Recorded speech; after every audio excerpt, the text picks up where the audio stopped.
So for the standard normal distribution, again with a mean of 0 and a standard deviation of 1, we want to find z if we know that the probability that, or find c, excuse me, if we know that the probability that z is less than c is equal to 0.3275.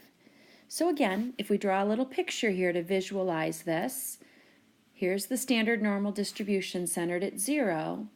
There's some value down here below it that has a probability that it's less than that value, or an area that is below that value equal to 0.3275. So again, when you know the area and want to find either z or the raw score x, that's when we use our inverse norm command. Have to give area below 0.3275, and we want z-score in this case, so we would give a mean of 0 and a standard deviation of 1. Once again, your calculator may not require that you give that mean of 0 and standard deviation of 1, but just to be safe, I'm including that.